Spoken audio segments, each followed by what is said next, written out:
I want to take a few moments to discuss the importance of this election and some election-related deadlines. The Shapiro administration is committed to ensuring that every election in Pennsylvania is free and fair and safe and secure. That commitment includes protecting Pennsylvanians' right to vote, improving the efficiency and transparency of our elections, and ensuring every eligible ballot is counted. As a former local election official, I know firsthand how hard poll workers and county election officials work to enable every eligible voter to cast their vote. But to vote in Pennsylvania, you must first register to vote. And the deadline to register to vote in this upcoming election is October 23rd, which is only 4 days away. Fortunately, eligible Pennsylvanians can choose from multiple ways to register to vote, including doing so online at vote.pa.gov or in person at their county election office. To make voter registration even more accessible to eligible Pennsylvanians, the Shapiro administration implemented automatic voter registration 1 month ago today. This common sense measure enables Pennsylvanians to more easily register to vote when they apply for or renew their driver's license or get a PennDOT ID at their local PennDOT center. Although AVR has been in effect for only a few weeks, I'd like to share a high-level comparison with motor voter registration applications from the same period in 2021, which was the last non-federal election cycle. Since September 19th of this year, AVR has resulted in 11,303 new voter registrations. That compares to 7,323 new voter registrations for the same period in 2021 through Motor Voter. And typically, there's a lag in processing automatic voter registrations that come from PennDOT to the county level. So that number should be higher than that when comparing to the next sort of 4 weeks ahead. But registering to vote is only the first step to participating in our democratic republic. The next step is to actually cast your ballot. Traditionally, municipal elections, like the one on November 7th, attract lower voter turnout than midterm or presidential elections. I'd like to see us reverse that trend because arguably the outcome of a municipal election has a far greater impact on the average life of a voter. On November 7th, Pennsylvanians will elect school board members in some counties who set their property tax rates, municipal and county elections or officials who will make local public safety and infrastructure decisions, and local and statewide judges who interpret Pennsylvania's laws. Pennsylvanians have several options available to them for voting in this election. They can vote by no-excuse mail-in ballot. The deadline to apply for a mail-in ballot is October 31st, but it is important to apply as soon as you're able and not wait until the deadline so you have sufficient time to receive, complete, and return your ballot. As of this morning, counties have received 938,110 mail-in ballot applications for the November 7th election. Completed mail ballots must be returned to county election offices by 8 p.m. on election day. Mail ballots received after that time are not counted, even if they contain a postmark before the deadline. Pennsylvanians can also vote by mail ballot in person at their county election office through October 31st, the deadline. They can apply for, receive, complete, and return their ballot all in the same visit. And of course, Pennsylvanians can vote in person at the polls on election day from 7 a.m. until 8 p.m. Whichever option you choose, make sure to cast your ballot and make your voice heard. Finally, as we approach election day, It's important that voters have timely, reliable information from sources they trust. The Department of State's website and county election office websites are the best sources for information about elections in Pennsylvania. I recommend bookmarking the department's website, vote.pa.gov, so it is readily available for users. I encourage any Pennsylvanian with questions about where their polling place is, or where their county election office is, or what the important election deadlines are to visit vote.pa.gov. They can also call our year-round voting information hotline at 1-866-VOTES-PA, V-O-T-E-S-P-A, which provides interpretation services in more than 200 languages. Thank you, and I'm happy to answer any questions you might have. Jen. I was wondering if you could provide a partisan breakdown for the new AVR registrations, and then also how many of the mail-in ballots that folks had applied for have been received back at this point? For partisan breakdown, I don't have that yet. I only have new registration figures. I mean, for us, obviously, the most important thing is to make sure eligible voters can register to vote.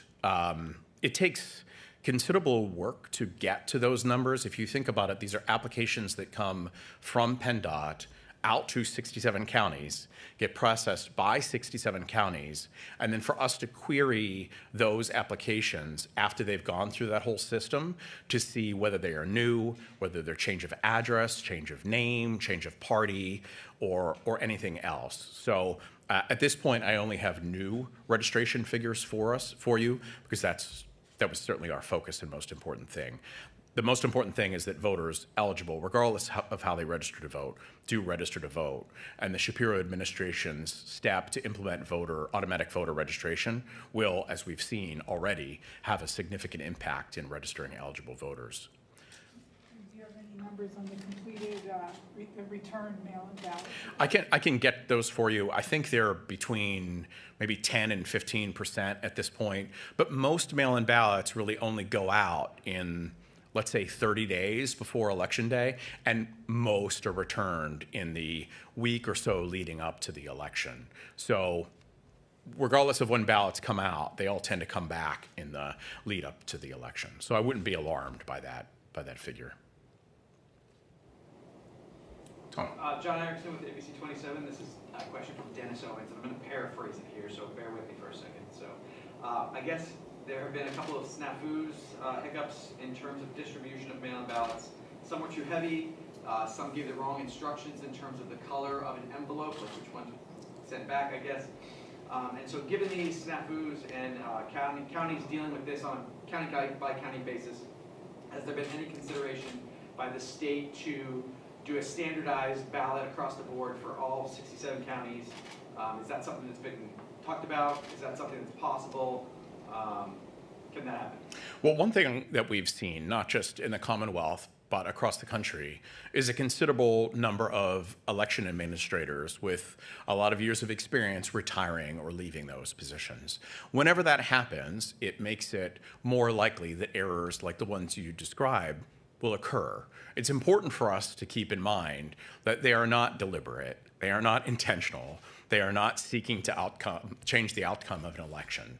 Any of these errors that I hear about as a former county election administrator, really, it's upsetting, because I know what it must be like, and they are committed to having their voters' votes counted.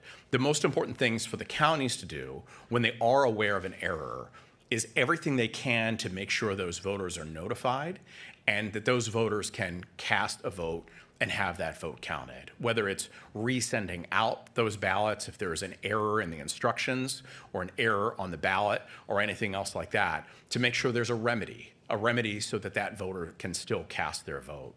Pennsylvania, the Department of State works with the counties. We work closely with the counties. We want to be a resource to the counties. We, for example, proof their federal election offices. We proof statewide or state election offices. But it's really for the counties to proof their county level offices and the multitude of candidates and offices running in each of our 67 counties. But we want to be a resource to them. We will help them in any way that we possibly can to overcome challenges like this when they occur or to prevent them from happening at all. There's been questions over the last few years about ballots that I guess don't have necessarily a clean date, or the envelopes, I should say, for the mail-in ballots. Can you go over really quick, just if voters are sending in their mail ballot, what has to be on that mail envelope in order to make sure it counts? I think, the number of stories and things about this, I don't want voters to have the impression that voting by mail is a complicated process. It is not. There are instructions that lay out what is required. A couple of those things are required. For the ballot to be returned in the secrecy envelope, and the secrecy envelope to be returned in a declaration envelope. So you put your ballot in the secrecy envelope that's clearly marked. You put that in the declaration envelope. And that the voter signs and dates the ballot. The law says, as written, that the ballot should be signed and dated by the voter. It's a frustration that ballots that aren't hand-dated by the voter aren't counted. Boards of elections know when they mail that ballot out. They know when they got it back, and they timestamp it. So if you have an elderly voter who writes their birthday on that ballot, it's pretty terrible that we can't count those ballots at present. But the law as written is clear and says the voter must sign and date the ballot. There's still litigation regarding that. We'll see how that shakes out at the federal level. But when a voter returns their ballot, it's important that they sign and date the declaration envelope. Jen. How confident are you that the counties will uniformly handle the ballot curing process? So every county in Pennsylvania follows the same election code. But there's a lot of flexibility, since elections are really run at the county level in Pennsylvania, for counties to determine, in working with their city solicitor and their board of elections, how to administer that election. And some of that is for good reason. The challenges you face in Philadelphia County are considerably different than the challenges you face in Elk County or Juniata County or some other. So that flexibility is there for a reason. But what we want to avoid are situations where a type of ballot is counted in one county and that same ballot is not counted in some other county. We want as much uniformity as possible when it comes to what ballots are counted and what aren't counted. The Department of State provides guidance, formal guidance. The Department of State provides directives when it can to instruct counties how to best handle counting of ballots, what processes they need to take in order to process those ballots. But Board of Elections, in working with their county solicitors, do make decisions at the county level that might come to a different conclusion than some other county. So it's important that we do whatever we can to promote as much uniformity as we possibly can, but still allow counties the flexibility that they need to do what's best for their voters in their counties. One of the other issues that has arisen a couple of years ago was just the last minute guidance that the department shared with counties. Now, I realize you can't anticipate all the problems that can come up at the last minute, but I mean, do you have like a deadline of, okay, at this point, we're not going to tell counties this is what you got to do? Yeah, it was a real frustration for me as well, running elections. So one thing that we did earlier this year was put in place essentially a deadline for issuing guidance, which is 45 days before the election, which we did the other day by that deadline. There are certain things, as you mentioned, that are not under our control. Court decisions that really compel us to issue further guidance or directives within that 45-day window are inevitable. So for us, when we do have those decisions, it's really a matter of responding expeditiously to make sure that we can issue it as quickly as possible, because election administrators need time to really implement any changes that occur in the lead up to an election. Yes, sir. Yesterday, Senate State Government Committee had a hearing about pulling out of ERIC. Secretaries from Florida and Ohio testified how they pulled out. If the Commonwealth would pull out of it and not participate, how would that adverse what your office does, and what's your thoughts about the possibility of pulling out? Withdrawing from ERIC would have a negative impact on election integrity in Pennsylvania. As you've seen with the other states that have withdrawn from ERIC, and again, ERIC is not a private organization. It is not some shadowy third-party organization. ERIC is made up of the member states who belong to this information sharing agreement to identify, for example, voters who might be registered in more than one state. It is a very valuable tool to safeguard election integrity. As you've seen, states that have withdrawn are sort of scrambling to figure out how to fill that void. There have been attempts to do this in the past outside of the ERIC framework. They have all failed. They've resulted in considerable litigation. They risk exposing personal identifiable information of voters. And it is a real challenge that those states face that have withdrawn from ERIC. I know from working at the county level as well, the information we provide is really that ERIC provides is really critical to identify cases where you might have some voter move from Pennsylvania to New Jersey. They don't do a forwarding address. They don't, like most people don't, cancel their voter registration where they lived before. And the ERIC system allows us to be notified when a voter moves, for example, among other things, from one state to another, so that our counties can then reach out or send out a letter to that voter to confirm that they've moved elsewhere, and if they have, cancel their voter registration. And one of the things that brought up is the cost that the state pays to participate in the ERIC system. Do you have an estimate of what the cost is? It is relatively not significant. The benefit that we get from it is far greater than, I think last year we paid a little over $70,000 a year, I believe, to be a part of the ERIC system. That is far less than hiring one data analyst to try to do that work in-house with benefits and sort of all the rest. And they still wouldn't be able to do it because you still don't have access to other states' information in a safe and secure way. When you have these states making agreements with one another, it raises considerable problems. If they're either sharing information that's already publicly available, and it's hard to make data matches based on how many John Smiths there are with a birthday of January 23rd in one state and another state. So you're going to get a lot of bad data, or you have to share personally identifiable information with one another. Right now, the states that belong to ERIC all share it to one system. These unilateral agreements result in states sharing that data with one another. So information from Pennsylvania's voters would be given to some other state in these other mechanisms they're trying to construct. And if it includes personally identifiable information, that's a real concern. The real perversity of it is ERIC is such a valuable resource for safeguarding election integrity, and the states that have withdrawn from it lose out on that and are obviously trying to figure out ways to provide for it. Since we broached this subject, I was just curious, has Pennsylvania entered into any of these memorandums of understanding with other states, or are you willing to enter into such agreements? There's only been a few. I'm not aware of any states actually even reaching the point of sharing information. The MOUs, at least the ones that I've seen, are really very basic. They request information from other states that is already publicly available for $20 to get the export voter file to use for those purposes. So the MOUs themselves, I mean, we'll see how all that develops.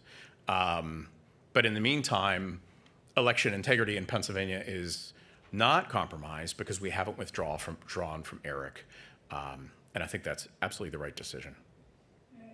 If I recall, I mean, your one request to the legislature with regard to ERIC is to use the death records that we don't use now to try to clear the dead people off our voter rolls. That's That's right. Right now, the Pennsylvania Election Code really only allows counties to cancel voters' records when they're deceased, if they receive a notice from the Department of Health, or a couple other minor exceptions. The ERIC system, if you're allowed to make full use of the information, would allow you, if the records indicate you've moved from Pennsylvania to New Jersey and you pass away in New Jersey, for Pennsylvania to be notified and to cancel that voter after doing sort of due diligence. You don't just cancel a voter. You don't, mark their status as inactive for no good reason. It takes interaction with the voter and confirmation that those records should be canceled. There's even more information that ERIC provides that we could make use of to